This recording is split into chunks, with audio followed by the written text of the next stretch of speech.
Good day. Today is October 23rd, 2024. I am Derek Fildebrandt, publisher of the Western Standard, and you're watching The Pipeline.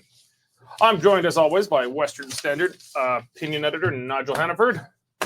Lots of opinions today, Derek. Don't give them to yourself. And Western Standard senior Alberta columnist Cory Morgan. Always a pleasure. We got a very full show today. So much politics.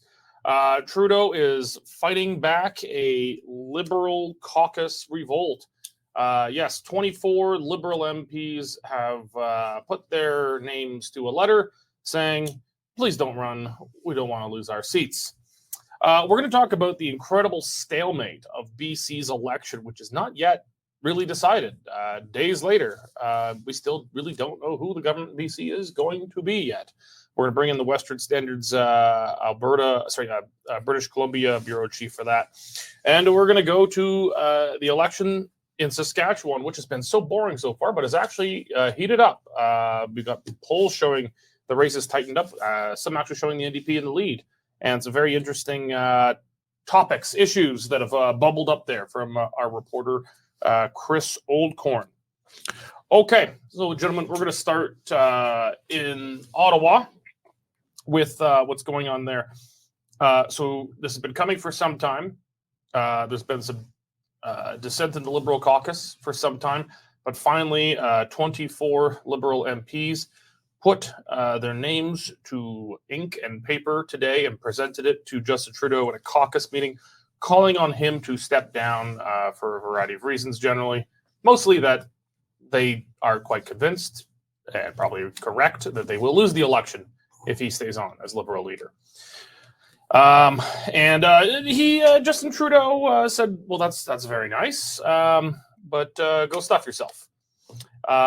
This came up incredibly. Actually, we'll turn to Paul Lieb's reaction after. We've got some great video of that. But let's talk about this first. We'll start with you, Cory.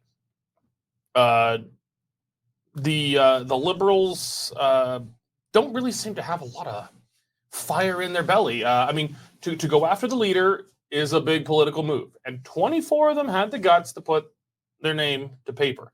I suspect it's actually quite a bit more in there, because even if they like the guy and everything he's done, they don't want to lose their seats. For most MPs, this is the best job they're ever going to have. Trudeau has said, nope, I'm not stepping down. In fact, the Liberals are, quote, strong and united.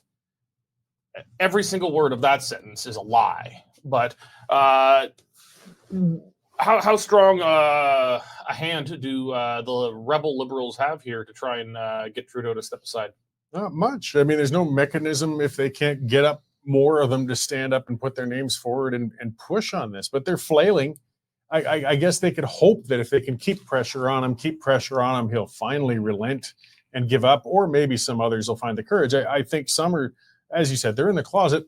They want him gone, but they're not going to come out in the open and say it, because they don't want to be the ones listed as being one of the treacherous ones as they're hoping down the road under another leader they're still in office, and they don't want to be one of the rebel gang, I guess you could say. But I just don't know. It's a dark comedy to watch what's unfolding with this, and it's only going to get worse. I just don't see what else will turn anything around.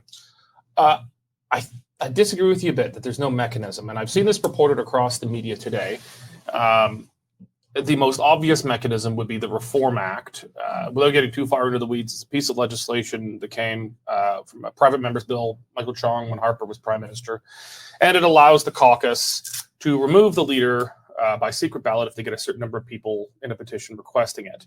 And every caucus is supposed to, by law, have a vote on if the Reform Act applies to their caucus or not immediately after every election when the new caucus meets for the first time. The Liberals broke that law and did not even have a vote on it.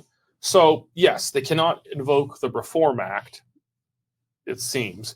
But, Nigel, I think there is a mechanism, and it's just the Westminster Constitution, that no leader can lead a caucus in Parliament without the confidence of said caucus. Can the caucus not simply vote non-confidence? If say, the numbers were there. The Reform Act codifies this, makes it a cleaner process in the era where the leaders are not elected from caucus, they're elected by party members at large. But is there really no mechanism, or does just the old Westminster Constitution allow the caucus to turf them if they so choose? Well, theoretically, yes, but in that circumstance, the idea is that the Governor General would then turn around and say, well, who is there who could form a government? Mm-hmm. And I think at that point, you'd find there wasn't anybody who could form a government that would enjoy the confidence of the House, and you would just end up with an election anyway. And that's what I think has happened here this morning. He called a bluff and said, well, I know you don't like me. I know you think I'm leading you to certain defeat. We can actually test that theory before Christmas, if you really believe that is the case. I could call a vote. I could drop the writ tomorrow. It takes one short drive to the Governor General's mansion. So if that's what you want me to do, ladies and gentlemen, I can do that. But I think the smarter thing and the safer way to ensure that your pensions will vest is that you go with me until next October and hope that nothing happens in the meantime to upset that. So what do you want? I hope we come strong and united. I think you got to bang on there. They can remove them constitutionally. Now, generally, if they vote on confidence in the leader, they're not expected to test their confidence in the House immediately that day. They could then pick an interim leader and present that as an interim prime minister and then test the confidence of the House.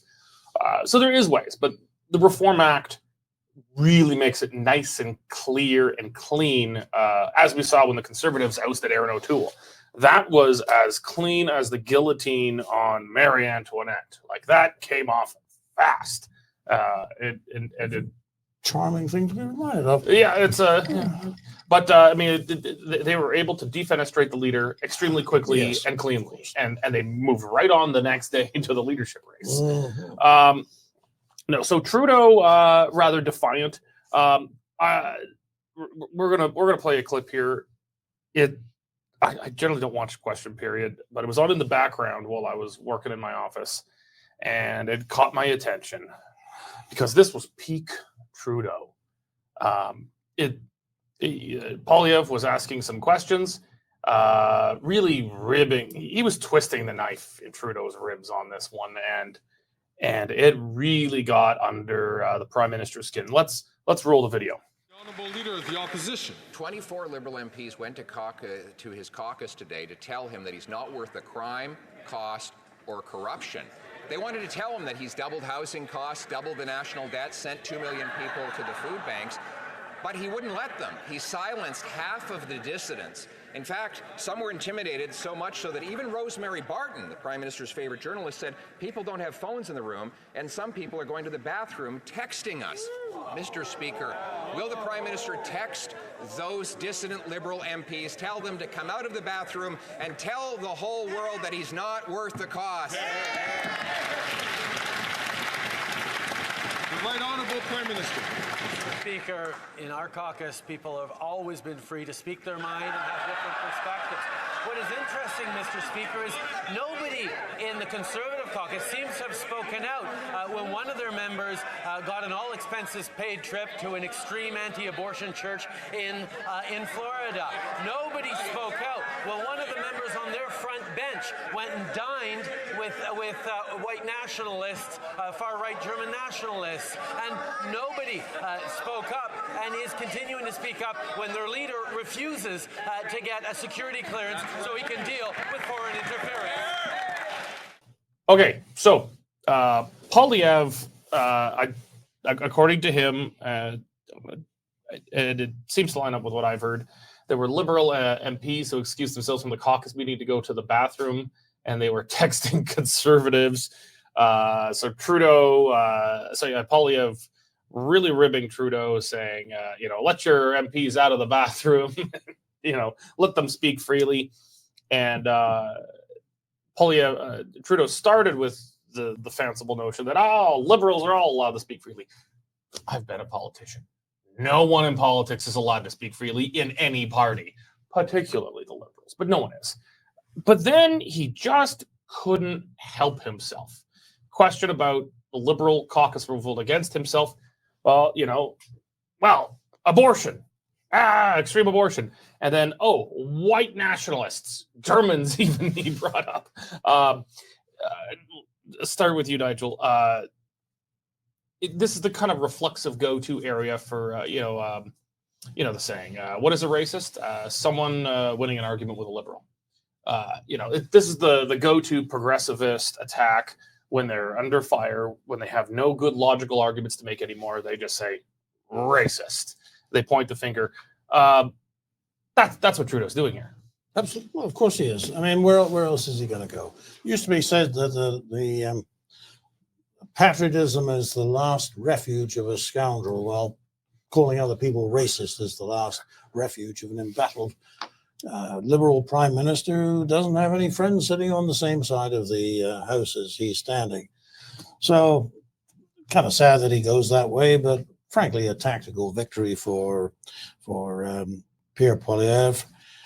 There's another thing coming up here that he's going to have to take note of actually as soon as next week, because the Bloc Québécois put him on notice last week that come October the 29th, they would be looking for an answer from him on whether he had second thoughts about backing that. Meeting their demands, yeah. Meeting their demands, which were extra pay for old age pensioners. The Bloc Québécois has my vote, I must confess. But he's got through this one. He's got to get through the next one. And this is going to be probably a tough weekend for him. Not that I care about. Yeah. Cory, this was obvious one way or another. It's a bad day for Justin Trudeau when you have roughly a fifth of your caucus on paper demanding you go, which is more than there was, I think, on paper demanding that O'Toole go in the petition demanding a secret ballot vote on the Reform Act. That's a bad day. But Poilievre came in and, as I said, he put the knife in Trudeau's ribs and he just started carving and made it as uncomfortable for him as possible. But, there's an old saying in politics that when your enemy is destroying himself, don't get in his way. Do you think this was a wise move for Poilievre to come in and twist the knife here? Or does going after him unite the Liberals? Because he's their common enemy. A lot of them might be after Trudeau right now, but by making himself so present and inserting himself into this internal Liberal debate, is he getting in the way of the Liberals cutting themselves up? I don't think so in this case. I think he's opening a wound larger that's there, and it's humiliating the Liberals who are quietly sitting on those benches, all parroting. I mean, they all came out of the thing with the exact same words: strong and united, strong and united, strong and united. That's a group that came down with the law rained down on them, saying, shut up, this is your line, this is what you're going to say. And there's a lot of unhappy faces in there. And we know as well as anybody, when your own caucus is upset and starts leaking from within, I mean, that's the thing that Poilievre was getting at too with the bathroom leaks. Mm-hmm. Jason Kenney certainly learned what happens. I mean, that leak can turn into a waterfall. Mm-hmm. When they're frustrated. They can't speak openly anymore, but they can really undercut their leader quietly from within. And I think Poilievre is going to try and exacerbate that. And I think it'll be effective. Yeah. Well, so I remember, I'm thinking back to, when Danielle Smith and the Wild Rose were really going for the throat of Alison Redford. But then Alison Redford dropped so low in the polls that the Wild Rose realized that Alison Redford was their meal ticket. If Alison Redford stays the PC leader, they're going to win the next. The Wild Rose is going to win the next election. And you can see when she faced real internal caucus revolt, the Wild Rose guns fell silent. They stopped shooting at her because they wanted to save her. And so that's kind of the other side to the question I was asking you before, Cory, was, Poilievre is trying to save Trudeau. I think he's better with fighting Trudeau than anyone else. To a degree, but how long do you drag it out? I mean, he's got his own battles. He's got his own thing to hold together. They are riding high now. You want to get to those polls now because they can change in a year. And if you can cause that party to crack or collapse, because even if Trudeau does get replaced, if that's the worst, yes, you've knocked him out, your best ally, there's no savior in the wings, I don't believe at this point, that can turn that party around. It could improve the fate of a Trudeau-led election, But I don't think there's any. The Liberals are going to be in the wilderness for at least an electoral cycle, and I don't think Poilievre wants to gamble on trying to facilitate Trudeau being in longer, just to score bigger points if and when the time comes to get the election. I don't think so, anyways. All right. Well, let's turn to our friends Westerer from us on the West Coast. We're going to bring in Western Standard BC Bureau Chief and Managing Editor of West Coast Standard, Jared Yager. Jared, you are pretty tired, I'm sure, from following this long BC election campaign, which, as they now do with fixed election dates, starts effectively much earlier than they officially do. But the results were astounding. The unofficial results so far: 46 NDP, 45 Conservative, 2 Green. But there's a pretty good chance, right, that these unofficial results could switch. Why don't you break it down? It's especially in particular 2 constituencies in BC where there's automatic recounts taking place and the margins are pretty thin. Why don't you break that down for us? Okay, so yeah, as you said, it was 46 NDP, 45 for the Conservatives. But in those 2 ridings, Wondafuka, Malahat, and Surrey Centre, the NDP won those 2 by 23 votes and 96 votes, respectively. And so there's still 49,000, mostly mail-in ballots that need to be counted between the 26th and 28th. That's the final count. So there's a pretty good chance that the Conservatives could pick up those 2 ridings. And if everything else stays the same, then that gives them a majority. But most of the mail-in ballots are coming from more rural areas, areas where the Conservatives have already secured the seats. So there's also a possibility that they could go in the NDP's favor and maybe lead to an NDP majority or kind of keep things how they are right now. I've seen some commentary about Wondafuka in particular. So for folks who don't know, Wondafuka, does that include that includes the Esquimalt Naval Base, right? I believe so, yes. All right. So that's the major Canadian naval base. Yeah, I know that's a bit of an oxymoron, but at least in terms of what we have, it's Canada's major naval base on the West Coast. So there's a lot of military personnel there. Military personnel tend to skew heavily Conservative in how they vote, and they would have a lot of mail-in ballots in particular. And that's the closest one. That's I think you said 22 votes. That could flip in a recount. Votes, yeah. Yeah, 23. 100 votes could flip in a recount, but it's a lot harder. I mean, the initial count is generally fairly accurate. A few things can move. 100 votes moving from one side to the other, that's a steeper hill to climb. But so it's not an implausible scenario that the Conservatives maybe take Wondafuka, so it goes 46 Conservative, 45 NDP, but then 2 Green, which would still leave that would leave the Conservatives in a with a plurality of seats, but not a majority. I'm interested in how you think the Greens will react here, because the Greens are obviously much more have a more ideological affinity with the NDP here, but the last time the Greens backed the NDP in an effective coalition supply agreement, the NDP turned around under John Horkin and screwed them, called an early election, broke the deal so that they could go for a majority, taking advantage of panic around COVID. So the NDP, the Greens are much closer ideologically to the NDP, but who do you think they would dance with if, say, the Conservatives had one more seat than the NDP here, but still not a majority?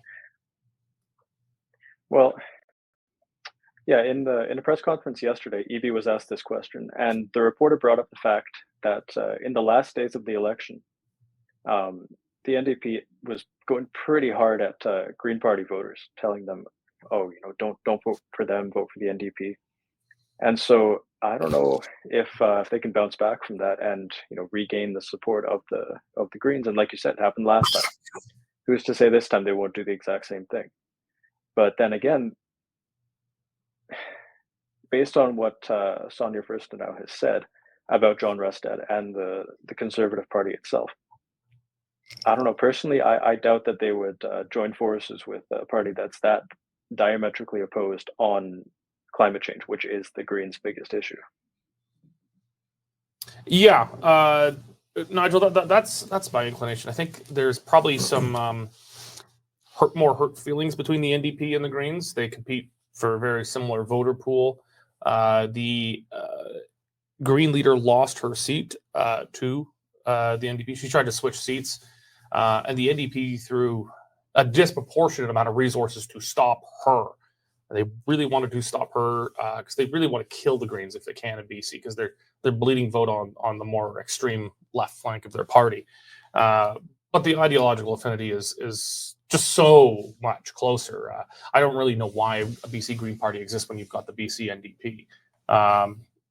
Can you imagine a case where the Greens would actually back the Conservatives here? Well, not in this case, no, because John Rustad, the reason that he left the Liberals when they were still the Liberals was that he fell out with the leadership over this very matter of climate change.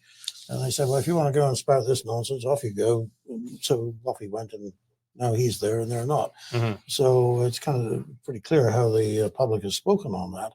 But given that start to the thing, I can't imagine how the Greens could. That would be cynicism. And one thing about the Green Party, you laugh at them, you mock them, you think they're, I say you, I really mean me. But at least there's a purity of spirit about them. They actually say what they believe in. They put their hand on it and they spout it, and you think, where are they coming from? But you know that deep in their hearts they believe what they say.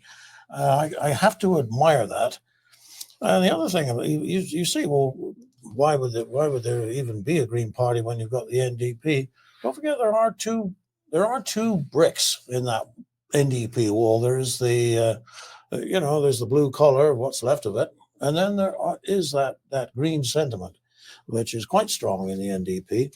So I guess the Greens would, drink their coffee with the NDP Greeners and maybe carry on cutting the blue collar guys who are totally opposed to them. It could work. Cory, so it seems to me, unless the Conservatives can achieve an outright majority on their own, there's not going to be such a thing as a Conservative minority government here, especially because they're not the incumbent. The NDP has the first right constitutionally to test the confidence of the BC legislature. And they could probably offer some pretty juicy carrots to the NDP. Who knows? Maybe even formal coalition, the first Greens to sit in a cabinet. I don't really know what the aversion in Canada is to this. I think some of it comes from the coalition crisis of 2000 and was it 2009, Nigel? 2008. 2008. Yeah. Mm-hmm.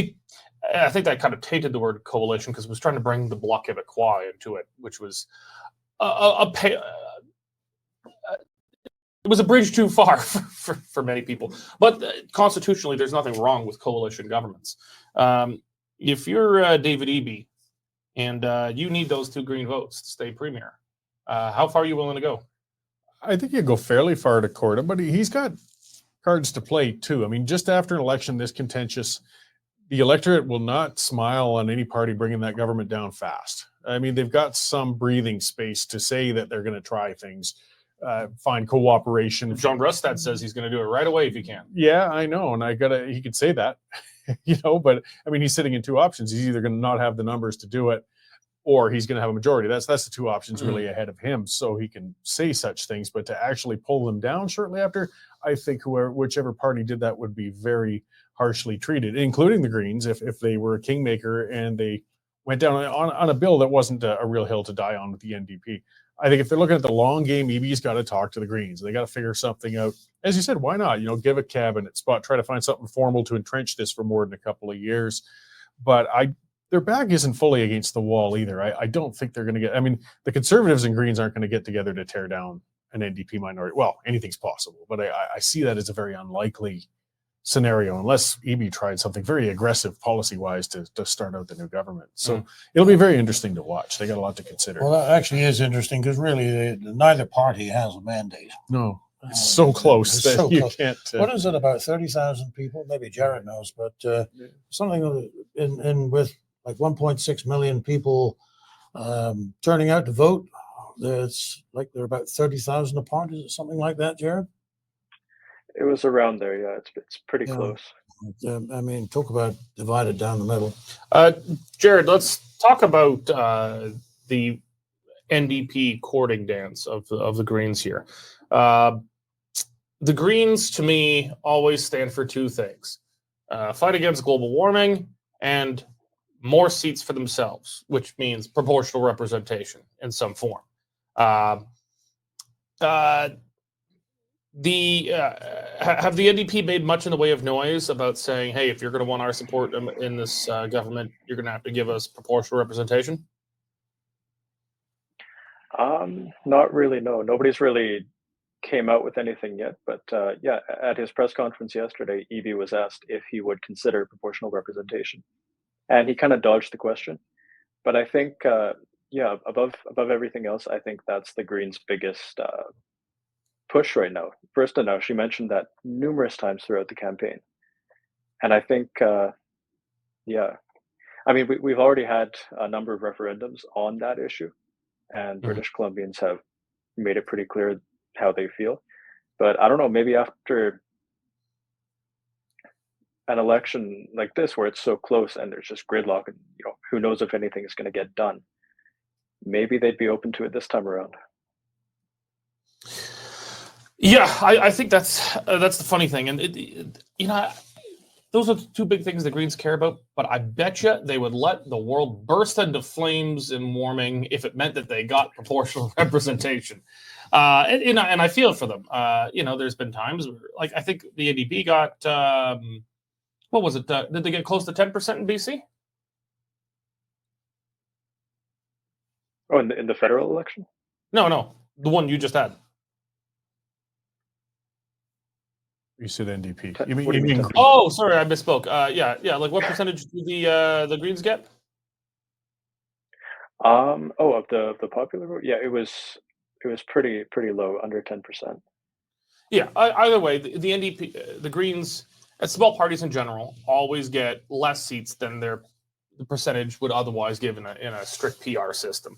But they seem always intent on foisting it on a public when changing the electoral system requires, for democratic legitimacy, requires a fairly broad degree of buy-in, and from the two major parties. If one party just changes it on the other, it's seen as rigging the system, and that's, I think, one reason this tends to fail. And it is funny to note that where in provinces where the where the provinces where the NDP are competitive to win government, they never support proportional representation because they can win a majority government.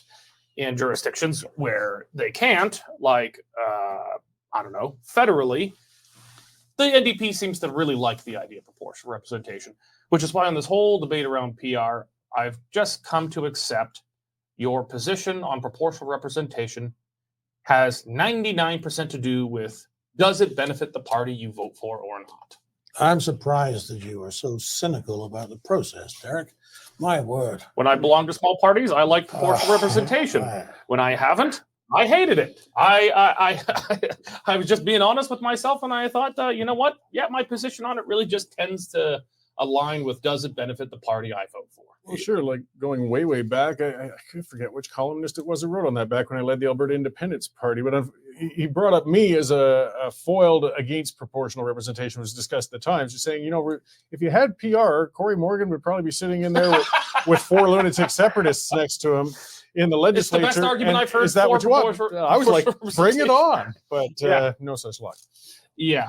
No, I mean, I think it's a fair comment that if you have PR, you probably get a succession of unstable governments because you're now making deals on the side. Is that happened in Italy?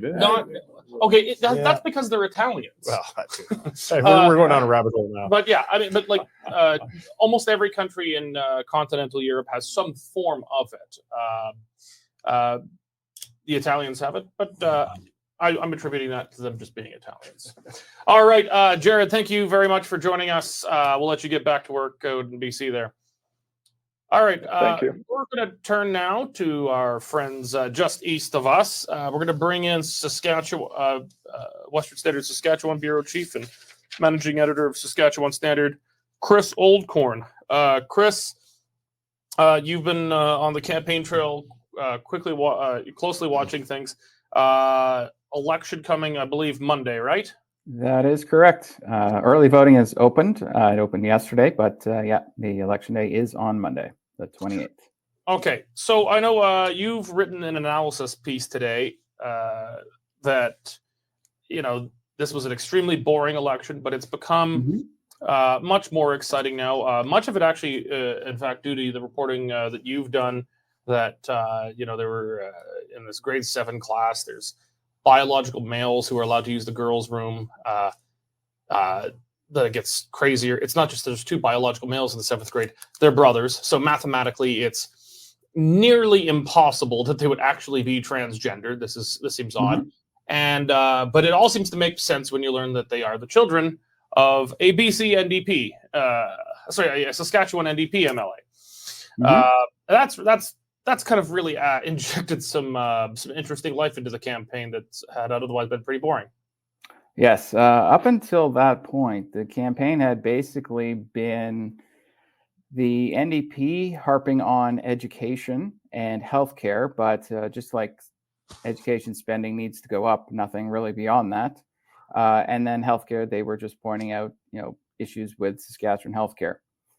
Which, regardless of whether or not the NDP or the Sask party is in, they still have the same healthcare issues as every other province in Canada, except the NDP seem to think that they can wave a wand and all of a sudden all kinds of doctors and nurses are going to move here and want to work in rural Saskatchewan, which is clearly, pie in the sky hopefulness, as if that was the case, the Sask party would have been able to already do it. They're going to fix the problem the way the Sask party is going to fix the problem now is that they've just increased the amount of nurses and doctors we're training in the province and then making them want to stay in the province. They've, one of the boring things that the Sask party originally ran on when they began this campaign was raising the income tax so you would pay less.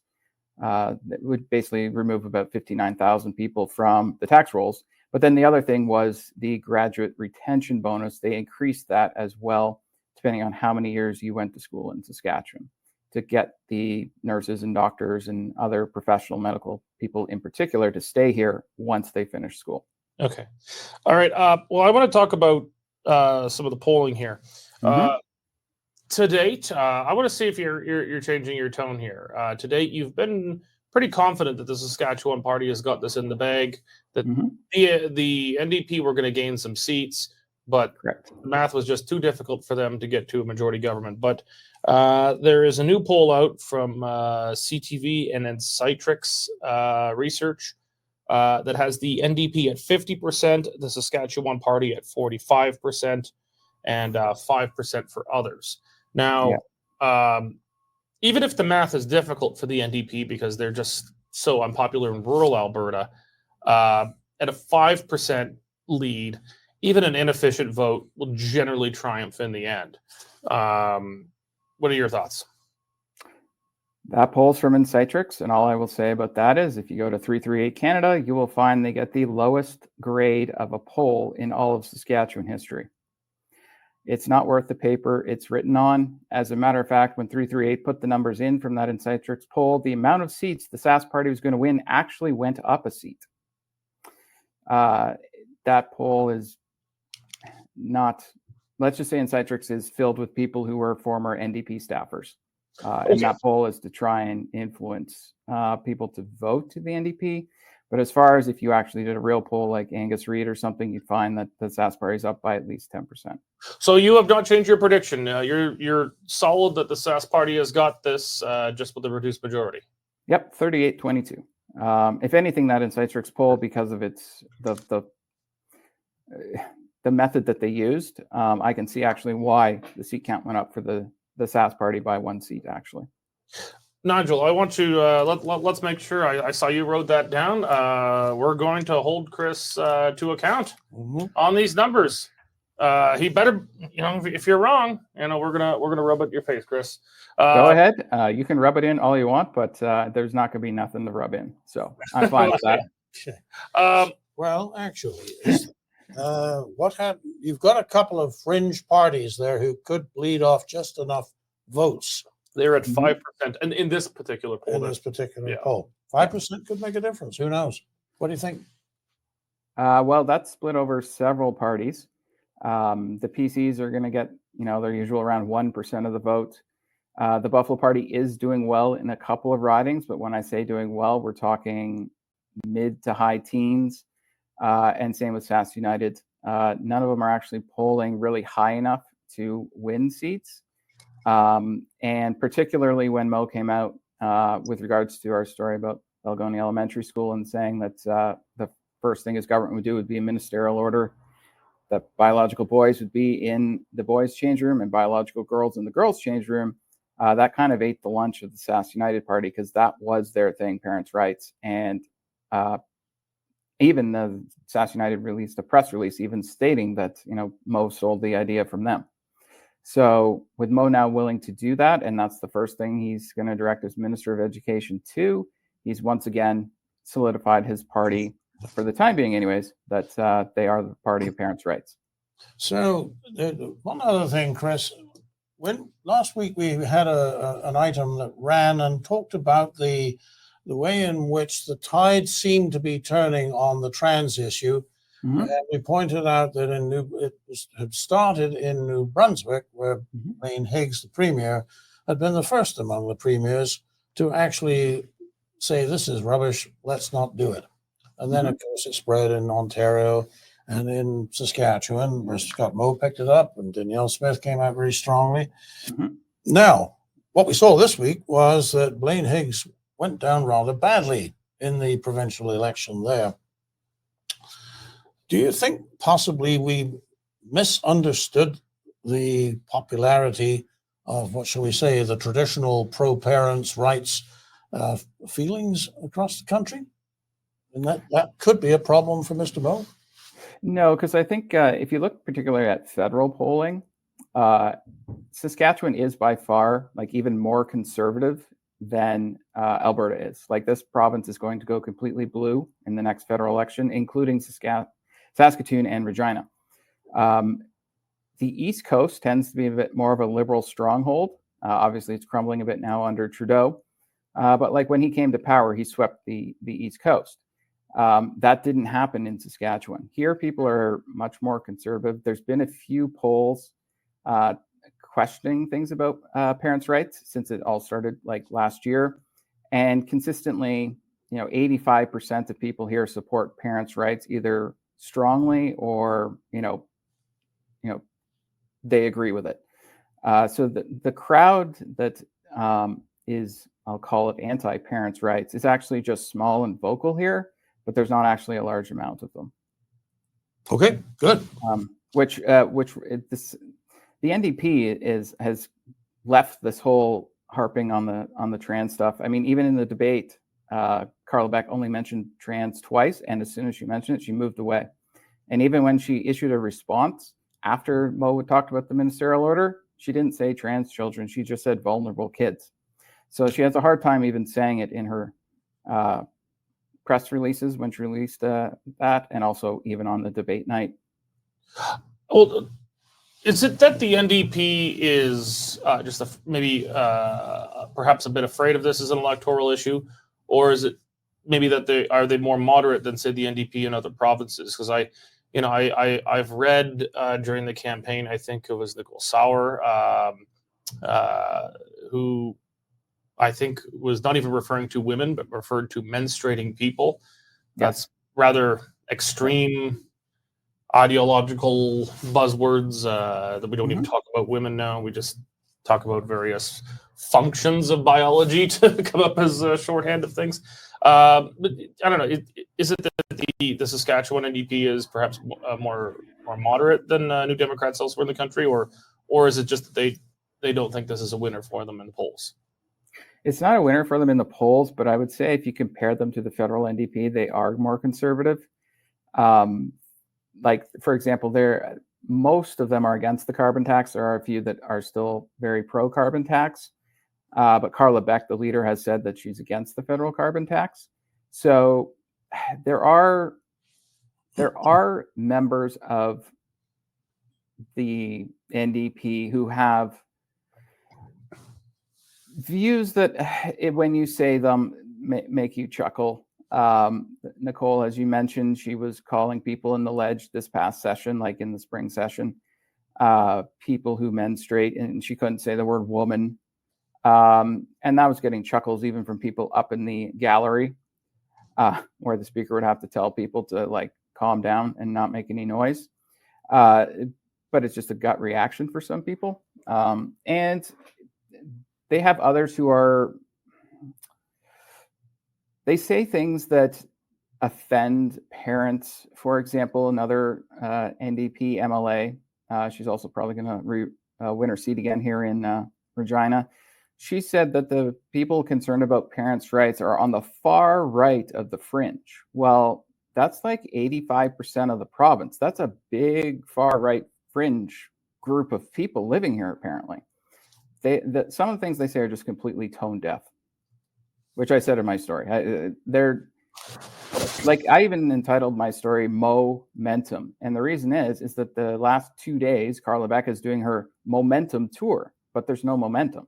Like, they're still stuck at the same amount of seats that they were expected to win even 2 weeks ago, which is somewhere between 22 and best case scenario 28, need 31 for majority. So even if everything's perfect, there's still 3 seats short on election night. All right, Chris, I am having just all sorts of trouble with my earpiece today. Chris, thank you very much for joining us. We'll let you get back to the campaign trail. Thank you very much. Have a great day. All right. All right, that's it for Saskatchewan. We're going to go to our parting shots to close things off. We'll start with you today, Corey. Sure. Well, that was a recent Western Standard story that just kind of flipped through the scroll, but Stats Canada released those numbers on electric vehicles. So there's 1.3% of the Canadian fleet are electric vehicles. A decade of having EVs shoved down our throat, subsidized, everybody told that we're going to swap. Barely over 1 in 100 of the vehicles on the road across Canada are electric. We've got to raise the white flag on this with these ridiculous bans on manufacturing and sailing, because it's messing up the market. And what it is going to do when this collapses, I mean, even manufacturers are backing off on EVs, is make internal combustion vehicles extremely expensive for Canadians when the time comes that they finally realize that that's the only viable option. So I just feel that more noise needs to be made if we're going to pressure Trudeau into maybe retreating on something.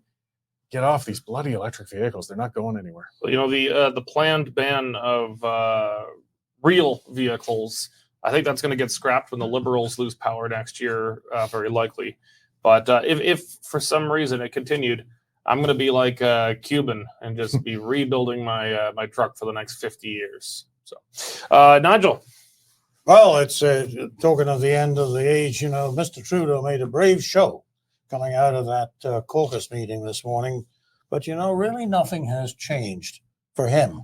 His future is still in the hands of people who don't like him. That would be the Conservatives, the Bloc, and the NDP.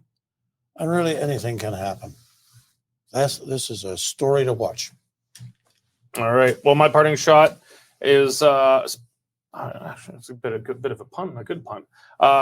Justin Trudeau just the other day put out an announcement reminding everyone that 2 years ago he banned handguns from legal gun owners, and how great that was that he banned, or at least he banned the sale of handguns, the legal sale of handguns, and that's going to do so much against gun violence. Well, it began with the Toronto Police Union and was followed quickly by the Surrey Police Union in British Columbia, saying that's an insult to victims of gun violence. It's an insult to law-abiding gun owners, many of which are police officers to begin with, that your ban of handgun sales to legal registered gun owners has done nothing to cut down on handgun sales. And about 85% of the guns we confiscate in crime, we could trace directly to the United States. So they told Justin Trudeau to go stuff himself. And I think I speak on behalf of all gun owners in Canada when we say we look forward to it being repealed in short order. All right, That's it for the pipeline today. We want to thank you all for being with us. If you're not yet a member of the Western Standard, you really should be. The Western Standard is one of an extremely small number of media left in Canada that does not take Justin Trudeau's big media bailout money. We rely on advertising and from memberships from people like you. So if you're not yet a member, go to westernstandard.news right now. Click on subscribe. It's only $10 a month or $100 a year, and you get unlimited access to all Western Standard content. We've got more reporters than almost any newspaper left in the country at this point, and we do it without Trudeau's bailout money. Thank you very much for joining us, and God bless.